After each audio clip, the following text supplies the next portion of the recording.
Nous savons tous que Dieu a donné à l'Église, donc aux chrétiens, une arme. C'est cette arme qui permet donc aux chrétiens de vivre heureux sur la terre. Parce que nous l'utilisons pour vivre aussi heureux sur cette terre. Mais également pour préparer notre enlèvement. Vous êtes d'accord avec moi que l'ennemi de nos âmes, à un moment de la vie de l'humanité, est venu corrompre l'homme dans le jardin d'Éden et a arraché le pouvoir que détenait l'homme. Et Jésus va venir pour réhabiliter le pouvoir de l'homme. Mais entre-temps, l'ennemi a déjà pris la terre comme sa possession. Et donc nous qui sommes rachetés, pour y vivre, nous avons besoin d'utiliser des armes pour le combattre. Parce que lui, il n'a pas l'amour. Il n'a que la haine. Et il n'aime pas voir l'homme heureux. Donc penser à vivre heureux sans utiliser l'arme que le Seigneur nous a laissée, c'est utopique. C'est-à-dire que c'est penser, c'est tomber directement dans la défaite. Malheureusement, nous utilisons très mal cette arme que le Seigneur nous a donnée. Voilà pourquoi nous ne sommes pas souvent exaucés. C'est ce que nous sommes en train de voir depuis jeudi. Et cette arme, c'est la prière. Il n'y a pas beaucoup d'armes que le Seigneur nous a laissées. Il a laissé une seule arme. Les autres choses que le Seigneur nous donne, ce sont les méthodes pour utiliser cette arme. Alléluia.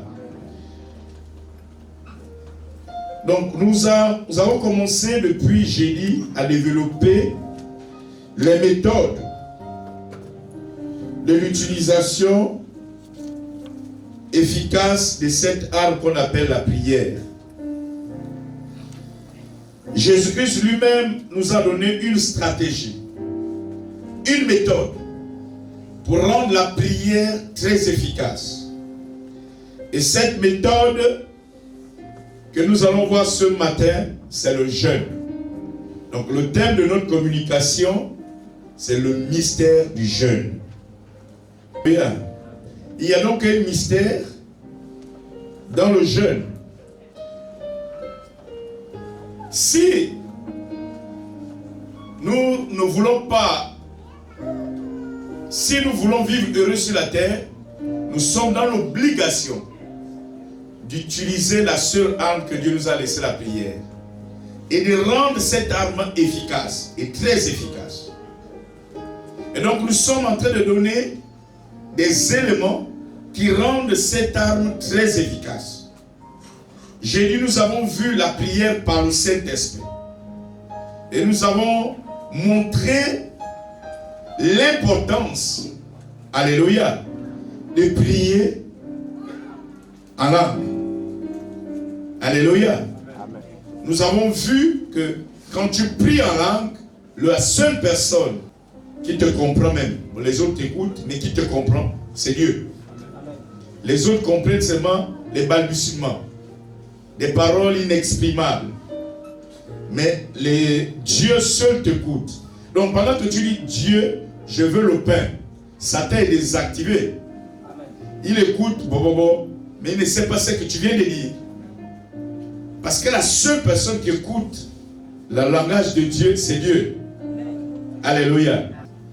En fait, même quand tu ne comprends pas ce que je voulais dire, la seule personne qui comprend le langage de Dieu, c'est Dieu. Alléluia. Et donc, le diable est contourné dès que tu pries en langue. Il ne comprend rien, le pauvre. Autre chose que nous avons vu, j'ai dit, c'est que pendant que tu es en train de prier là en langue, tu dis des mystères que toi-même tu ne comprends pas. Alléluia. Donc ta prière que tu as commencé à prononcer dans une langue audible, donc une langue humaine, vient de se transformer dans une langue spirituelle. Et toi-même, tu ne sais pas ce que tu dis. C'est-à-dire qu'il prend ta prière et il transforme ta requête. Il dit à Dieu, il ne sait pas demander, voilà ce qu'il veut dire. C'est ça que le Saint-Esprit fait quand on prie en langue. Alléluia. Amen. Et ce matin, nous voulons voir le mystère du jeûne. Le premier point que nous voulons voir, c'est l'importance donc du jeûne. Derrière le jeûne, il y a un mystère. Le Seigneur lui-même ordonne la pratique du jeûne. Nous allons lire notre texte dans Matthieu, chapitre 17, versets 14 à 21. Je vais lire pour nous tous. Lorsqu'ils furent arrivés près de la foule, un homme vint se jeter à genoux devant Jésus et dit, Seigneur, aie pitié de moi, de mon fils, qui est lunatique et qui souffre cruellement. Il tombe souvent dans le feu et dans l'eau. Je l'ai amené à tes disciples et ils n'ont pas pu le guérir. Race de vie, race incrédule et perverse, répondit Jésus, jusqu'à quand serai-je avec vous? Jusqu'à quand vous supporterai-je? Amenez-le-moi ici. Jésus parla sévèrement au démon qui sortit de lui et l'enfant fut guéri à l'heure même. Alors les disciples s'approchèrent de Jésus et lui dirent en particulier, pourquoi n'avons-nous pas pu chasser ce démon? C'est à cause de votre incrédulité, leur dit Jésus. Je vous le dis en vérité. Si vous avez de la foi comme un grain de sénévé, vous direz à cette montagne, transporte-toi ici là, et elle se transporterait. Rien ne vous serait impossible. Mais cette sorte de démon ne sort que par la prière et par le jeûne. Alléluia. Amen. Qu'est-ce qui se passe? Jésus est allé à la montagne avec 3 de ses disciples et il a laissé les autres disciples. Pendant qu'ils étaient là où ils se trouvaient, un monsieur constate, il sait que Jésus, quand il se déplace, il guérit. Et ses disciples le font aussi. N'est-ce pas? On l'a vu dans Luc 10 déjà. Ils les ont envoyés, ils ont fait des miracles à son nom, n'est-ce pas? Amen. Et puis lui, il va amener son enfant qui souffrait de l'épilepsie. Parce qu'il tombe dans l'eau, dans le feu. Mais c'était une épilepsie qui ne venait que à la période où la lune se levait. Donc quand il y avait le début de la lune ou la fin de la lune. C'est ça lunatique. Il faut comprendre. C'est une maladie liée à la lune. Pourquoi on dit que c'est une épilepsie? Parce qu'on voit que l'enfant tombe dans l'eau, dans le feu. N'est-ce pas? Ce sont les symptômes de l'épilepsie. À la lune, à la sortie de la lune ou bien, comment on appelle? Au début de la lune ou bien à la fin de la lune, n'est-ce pas? Alors donc ce monsieur vient vers les disciples de Jésus et dit, il faut me guérir l'enfant. Les pauvres ont quand même prié. Ils se sont fatigués. Au nom de Jésus, au nom de sors. L'enfant, le démon n'est pas sorti. Malheureusement. Et Jésus descend la montagne avec les 3 autres. Et il retrouve donc les disciples. Le monsieur est là avec l'enfant, puisque l'enfant est toujours malade. Il dit, Jésus, ouais, j'ai amené cet enfant vers tes disciples. Mais ils n'ont pas pu les guérir. C'est même une honte. Hein? Et puis Jésus guérit l'enfant. D'abord, il se fâche avec ses disciples. Parce qu'il les avait sûrement donné déjà cet enseignement. Donc l'un des plus chauds dit, Jésus, pourquoi nous, on n'a pas pu guérir cet enfant? Et puis Jésus donne maintenant la procédure, la procédure d'une prière, notamment une prière de guérison. N'est-ce pas? Parce que Jésus prend la parole à nouveau et il donne la procédure. Et nous écoutons cette procédure. D'abord, il donne à ses disciples que la première étape d'une prière pour chasser un démon, ou bien d'une prière quelconque, c'est la foi. Hein? C'est écrit, non? Donc, la conviction. Il dit, si tu n'as pas la conviction avec toi, tu ne peux pas prier. Maintenant, si tu as la conviction avec toi, vous voyez, il donne la base de la prière. Le premier niveau de base. Le niveau principal. Il dit, si tu as la conviction, quelle que soit la montagne, tu peux la déplacer. Quelle que soit la situation, tu peux la déplacer. Il donne la première base. Si tu n'as pas de conviction quand tu pries, ne prie pas. Ce serait un échec. Tu as perdu du temps, l'énergie. Tu n'as fait que répéter. Oh, non, parce qu'on nous fait à l'église. Au nom de Jésus, fais. Ah, je vais faire comme à l'église. Hein. Au nom de Jésus. En fait, tu pries sans conviction. Ça ne marche pas. Et donc ça, c'est la base que Jésus montre à ses disciples. Il dit, voici cette base. Mais après, il leur dit, attention. Lui, il rentre maintenant dans la catégorisation des démons. Comme vous savez que derrière chaque situation, il y a un démon, un esprit. Il dit, non, je vais vous montrer qu'il y a deux types de catégories de situations liées aux catégories des démons. Il y a donc les démons moins puissants, hein? Donc, des démons puissants, des démons qui sont très puissants, pas tout puissants, très puissants, donc qui sont à l'origine de certaines situations. Maintenant, comment vous allez faire?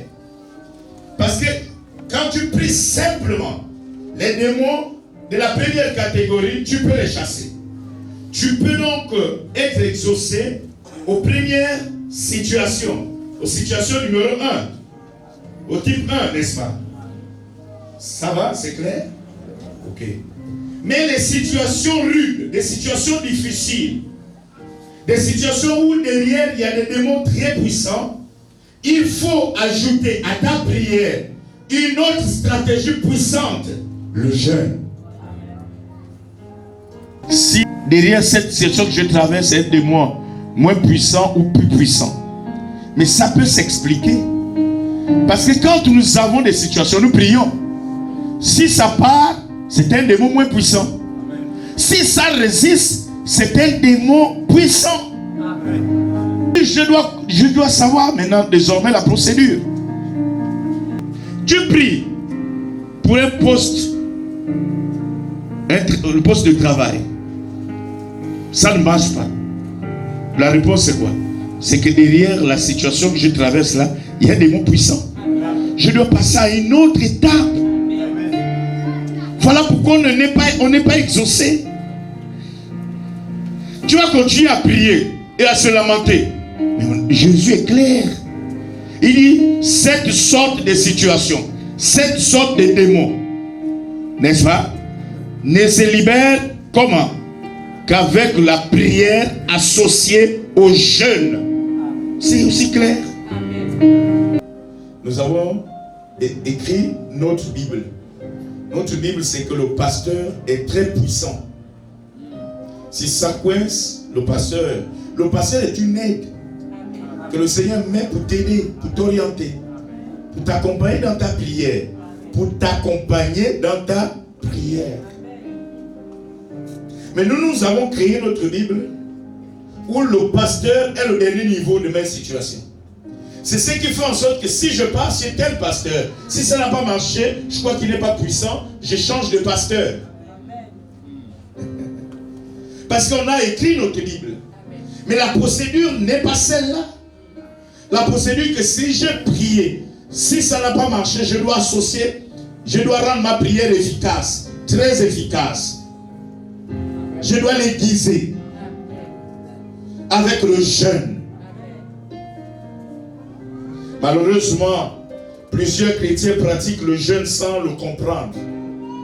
Donc tu vas pratiquer le jeûne sans le comprendre, tu comprends que tu fais quoi? La grève de la faim pour la plupart. C'est ça la vérité. Beaucoup font la grève de la faim. Oui, le jeûne que nous faisons là, c'est bien pour la santé, mais pas pour l'esprit. Ça, c'est pour la dimension de la santé. On tue quelques calories parce qu'on n'a pas mangé, on fait souffrir un peu le corps. Et surtout si on marche encore, ça va encore nous dépérir là, détruire là. Mais ce n'est pas pour l'esprit. Ce n'est pas pour l'efficacité. Là, nous faisons un jeûne de faim, de grève de la faim. Dans le premier commandement, vous avez dit que tu as trouvé ça où? Oui, il y a quand même des mystiques. Je crois que c'est au fond là-bas, c'est écrit. Dans le premier commandement, on a affiché là. Il y a des gens qui passent là, ils ne lisent jamais. Dans le premier commandement de Satan, il y a des mystiques qui ont été avec Satan. N'est-ce pas? Amen. Qui ont travaillé avec Satan. Amen. Et qui se sont convertis. Et ce sont ces personnes qui nous révèlent cela. Et par tout le fonctionnement que nous voyons, nous sommes convaincus que ce qu'il dit, c'est la vérité. Dans le premier commandement de Satan, il dit, empêchez les chrétiens de prier et de jeûner. Vous ne voyez pas que la prière souvent dérange? Maintenant, je veux le prouver que les mystiques là ont raison. Voilà pourquoi nous constatons dans plusieurs versions de la Bible, ce verset de Matthieu 17, verset 21 est supprimé. Comment vous aussi? La plupart d'entre nous, c'est quand même des gens qui ont quand même fait l'école, non? Au moins, on a eu le CEP, quelque chose comme ça. Bon, pourquoi dans une Bible, on efface ces versets? Je suis en train de vous poser la question. Maman, si tu es là, j'ai besoin du micro maintenant. Parce qu'on veut faire la pratique. Elle a une Bible. Verset 20. Jésus leur répond, parce que vous n'avez pas beaucoup de foi. Je vous le dis, c'est la vérité. Si votre foi est aussi petite qu'une graine, vous pouvez dire à cette montagne, pars d'ici et va là-bas. Et elle ne fera, rien ne sera impossible pour vous. Ça s'arrête là. Et c'est au contraire. Et puis ça saute. Là, c'est la version parole vivante. On va prendre une autre version que certains ont. Quelle est la version semeur? Verset 20. Parce que vous n'avez que peu de foi, leur répondit-il. Vraiment, je vous l'assure, si vous aviez de la foi, même si elle n'était pas plus grosse qu'une graine de moutarde, vous pourriez commander à cette montagne, déplace-toi d'ici jusqu'à là-bas, et elle le ferait. Rien ne vous serait impossible. Verset 21. Il n'y a pas de verset 21. Après on saute au verset 22. Comment? Vous ne voyez pas même que c'est incohérent. Verset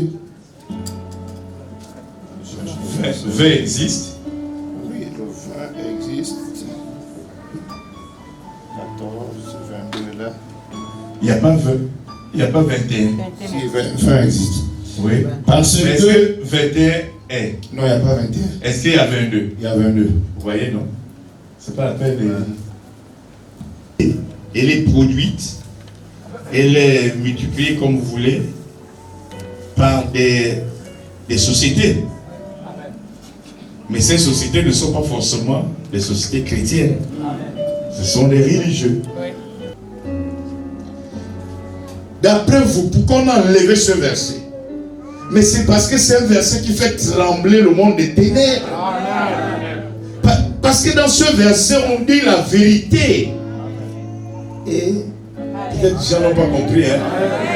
Ça dit que dans la Bible, certaines Bibles, on l'a effacé. Et chaque fois que les éditions vont poursuivre, tant qu'on ne prie pas, hein, ils vont continuer à annuler dans plusieurs éditions ce verset. Parce qu'on est en train d'aller vers le temps de la fin. Le Semeur, c'est une Bible que nous utilisons. Mais pourquoi ils sont emballés? Mais parce qu'ils savent qu'il ne faut pas que les gens découvrent que le jeûne est quelque chose de puissant. C'est une stratégie du diable de supprimer ce passage.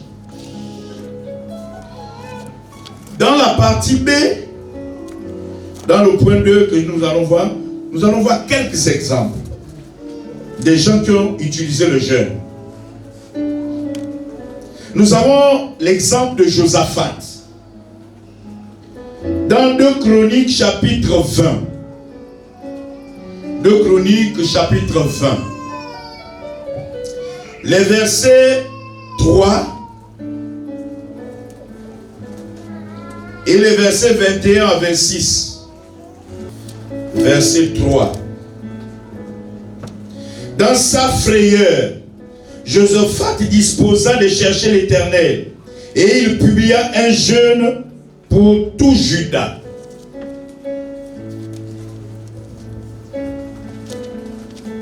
Les gens connaissaient déjà la stratégie qui rendait efficace la prière.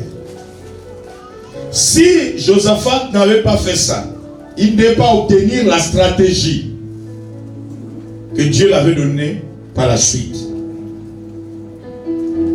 Et vous connaissez, pour ceux qui connaissent, qui sont des habitués de la Bible, Josaphat n'a pas fait la bagarre. Amen. Il ne s'est pas bagarré avec ses adversaires. C'est à l'aide du jeûne qu'il a reçu l'orientation. Ils ont chanté et adoré le Seigneur. Les ennemis qui étaient en face se sont tués. Ils n'ont jamais affronté ces gars. Ils sont tous morts. J'imagine souvent les deux derniers à mourir, c'est ceux qu'ils ont envoyés au même moment les épées. Pouf! Et l'autre est tombé, il est mort, l'autre est mort. Bien-aimés dans le Seigneur, le jeûne n'est pas une option. C'est une obligation. Si tu veux voir des choses se réaliser dans ta vie. L'autre personnage que nous allons voir, c'est Esther. Chapitre 4, verset 16. Je lis la parole de Dieu. Va, rassemble tous les Juifs qui se trouvent à Suse et jeûnez pour moi, sans manger ni boire pendant 3 jours, ni la nuit, ni le jour. Moi aussi je jeûnerai, de même avec mes servantes. Puis j'entrerai chez le roi, malgré la loi, et si je dois périr, je périrai. Esther est une juive. Elle connaît la vérité. Ils sont devant un dilemme. Ils sont dans un pays étranger. Esther est la femme du roi. Mais le numéro 2 du royaume là vient de prendre une décision forte contre les Juifs pour les tuer tous, les exterminer. Et les gens viennent dire, voici ce qui va nous arriver. Même si tu es la femme du roi, on va aussi te tuer. Et elle se rend compte que nous avons la prière. Amen. Mais nous avons la stratégie qui rend cette prière efficace. Amen. Il dit, allez-y jeûner 3 jours. Moi aussi je vais jeûner 3 jours. Et je vais rentrer dans la maison du roi. Parce qu'il y a une loi qui disait, c'est le roi qui t'appelle. Mais là, il dit, elle va aller.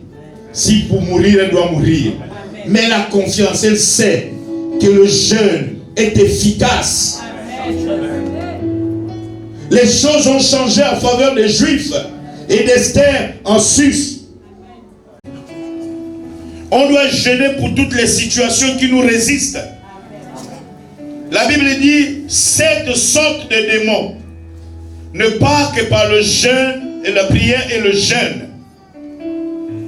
Cette sorte de situation que tu traverses, tu n'es pas exaucé, il faut passer à une autre étape. Il ne faut pas oublier la base. Parce que j'ai commencé par la base. La base, savoir la foi, la conviction. Que quand je veux prier, ça doit partir. Alléluia.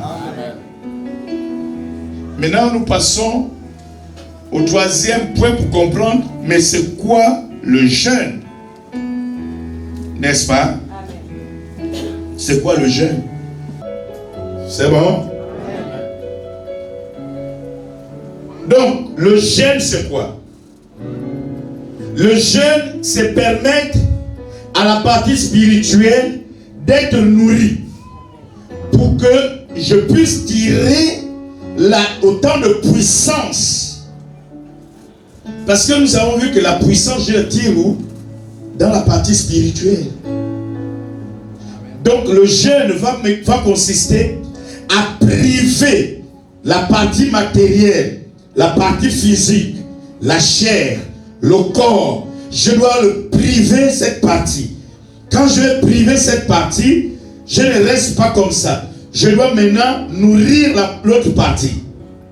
C'est ça le jeûne. C'est priver la partie physique, la partie matérielle, priver la chair et nourrir l'esprit. Alléluia. Maintenant, comment ça se passe?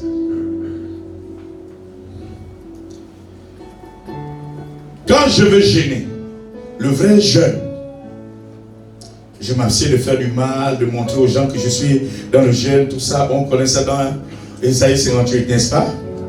C'est pas ça. Ça, c'est ce que vous connaissez. Oui, il y a des jeûnes qu'on fait, qu'on programme, on sait que les gens sont en activité. C'est pour vous aider déjà à vous habituer aussi avec le jeûne. Mais il n'est pas un jeûne total. Il n'est pas total. Tu fais le jeûne, tu es au travail. Tu fais le jeûne, tu es en train d'enseigner. Tu fais le jeûne, tu es en train de piquer les gens à l'hôpital. En train d'essayer les papiers. Ça n'est pas le jeûne. Parce que la partie matérielle se réjouit. Elle est nourrie.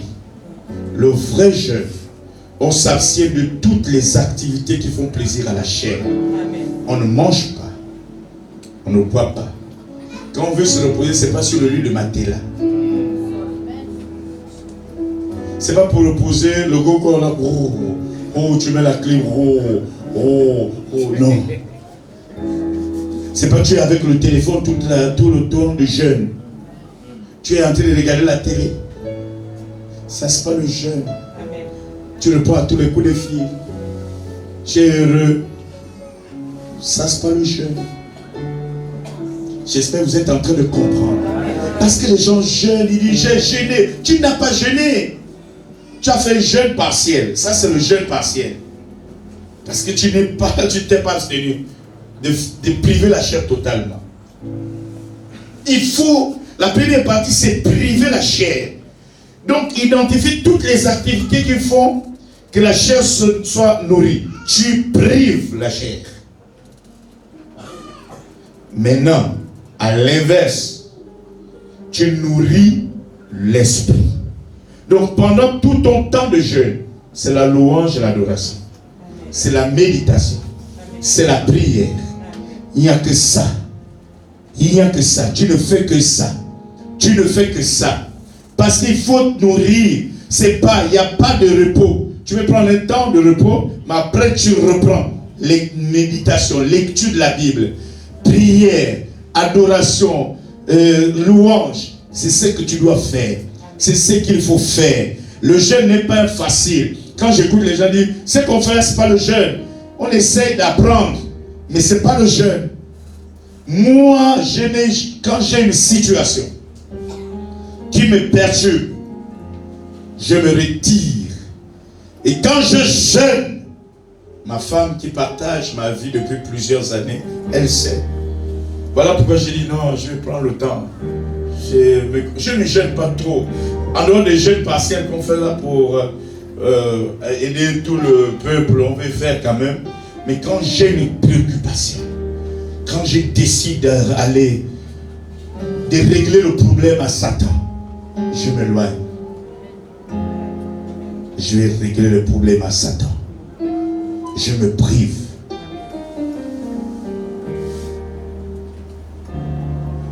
et je nourris. Je nourris.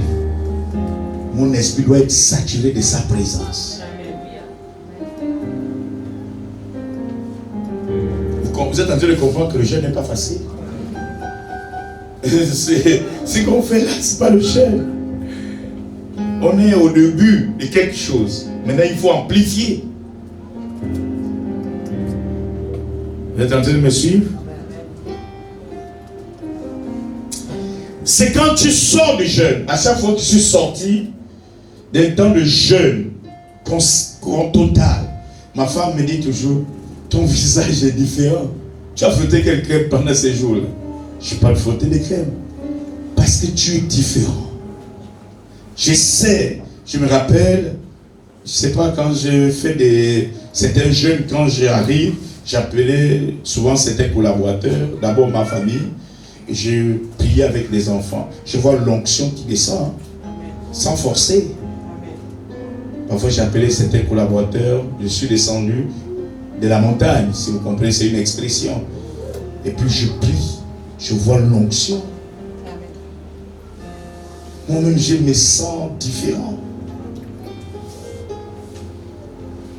Une fois, je revenais, je ne sais pas, j'étais parti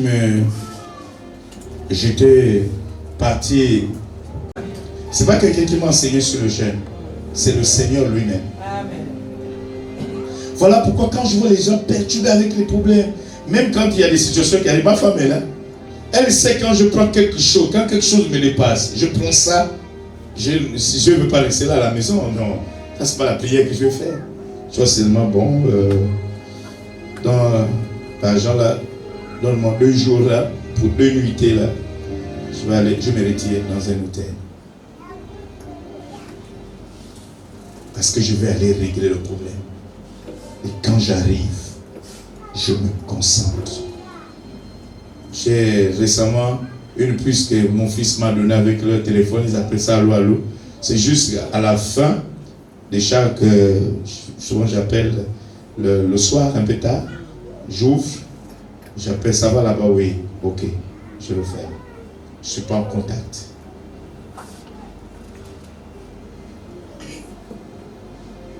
Alléluia. Amen. Le Seigneur veut que nous changions. Nous avons les résolutions de nos situations entre nous-mêmes. Ce n'est pas la peine de courir chez les pasteurs. C'est pas ça. Vous savez, les gens n'aiment pas les églises comme celle-là, où on rend les gens autonomes. Ils aiment là où on les manipule. Ils n'aiment pas les églises où on leur donne l'autonomisation, qu'ils sortent de l'assistanat spirituel. Ça me gêne de voir les gens qui ne veulent pas saisir des enseignements comme ça. Ça, c'est un enseignement qui rend autonome. Ce n'est pas un homme qui m'a enseigné. C'est le Seigneur lui-même qui m'a enseigné sur le jeûne. Parce que j'ai fait comme vous. J'ai fait les jeûnes, on programme jeûnons et puis on jeûne. Je vois souvent et ça me fait pas rigoler, ça me fait mal. Parce que la méconnaissance et l'ignorance, c'est le sommet de la destruction. J'écoute les églises là, nous on a 21 jours de jeûne. 21 jours, je dis, le ciel va descendre. Moi je fais 21 jours de jeûne. Non, le ciel va descendre. Ça c'est une vérité. 40 jours, je connais l'église de ma fille et son mari. Je crois que c'est souvent en été. Quelle période là, où là vous étiez avant là? 40 jours. 40. J'ai dit à mon fils, l'apôtre lui fait, j'ai dit, ouais, tu es fort mon fils. Maman, il faut me donner la bouffe, je vais manger. Donc, vous avez jeune. J'ai gardé ma voiture là. Ils sont là. Jeune que je vous vois là. Jeune là. On parle de tout et des liens. Librairie là-bas, c'est comme, le boss, la voiture est sale, je vais laver. Non, alors je vais t'accompagner, il y a un lavage là-bas. Il enchaîne. 40 jours. Ça, c'est la grève de la faim. Bon, quand ils sortent là, c'est normal. Ils ont vraiment cassé des calories. Mais il n'y a aucun démon qui a bougé.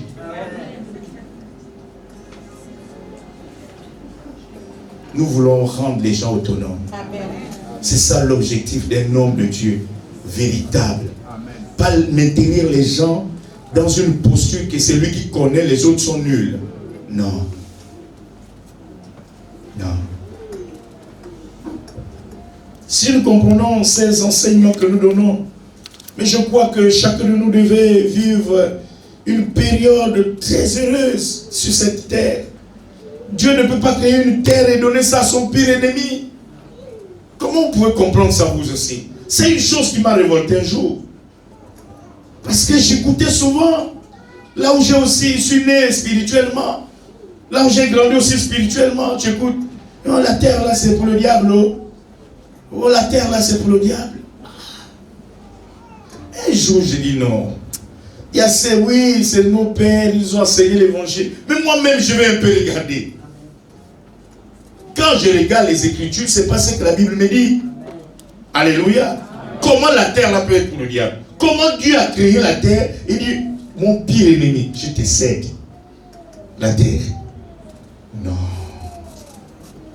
Et c'est ce qui fait en sorte que les gens, des chrétiens, vivent comme des mendiants sur la terre. Il dit, c'est au ciel. Mon ami, au ciel, là-bas, il n'y aura plus de concurrence.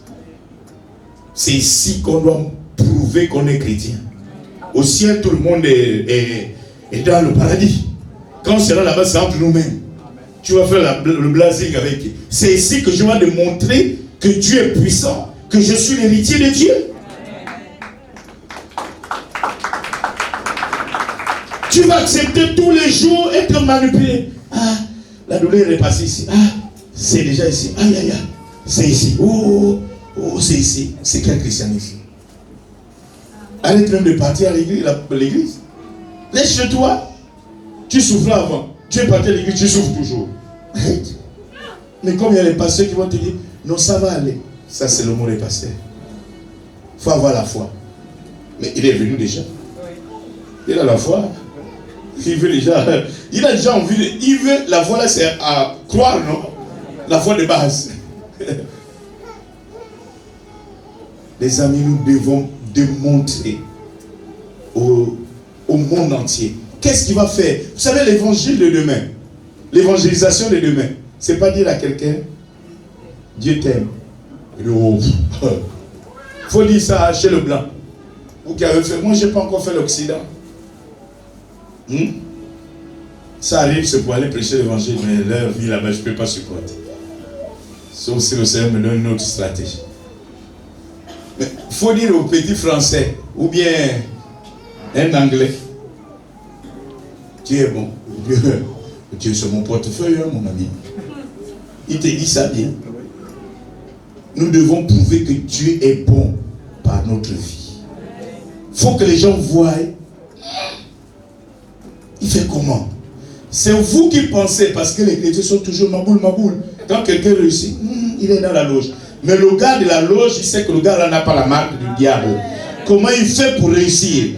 Et là, il pose des questions. Il cherche à devenir ton ami. Parce qu'ils sont toujours à la recherche de la puissance, à la recherche de la gloire. Mais comment quelqu'un qui n'a pas la marque comme nous, il est dans la gloire. Et tous les jours, la maladie là, tu as déjà ta maladie. Elle change de place. Et il y a un séminaire à l'église. Et tu viens voir le voisin. Et il y a un séminaire de guérison à l'église. Il dit, c'est à quelle heure? Souvent les voisins sont polis. Il dit, c'est à quelle heure? Oh non, c'est à 16h. Ok. Non, c'est bon. Quand il ne veut pas que tu lui dises, non, c'est bon, je te confirme à la veille. Ou bien le matin.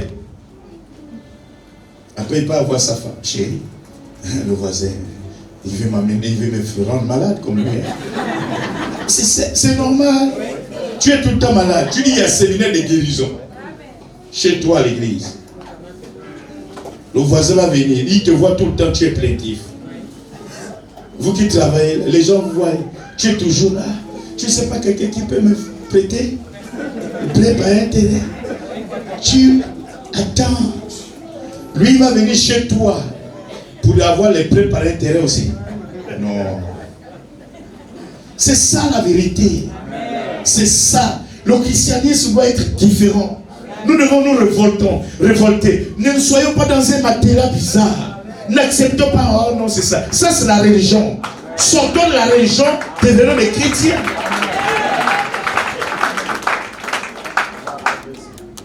Quand tu jeûnes, le corps doit t'épuiser. Le corps, là, le corps, hein, le jeûne doit épuiser le corps physique. C'est ça.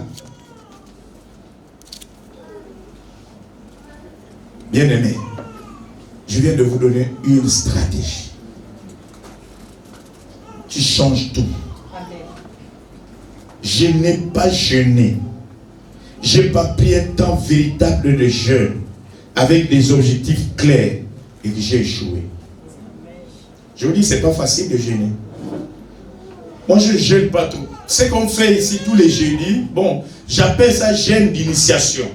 Et bon, je le fais avec vous, normal.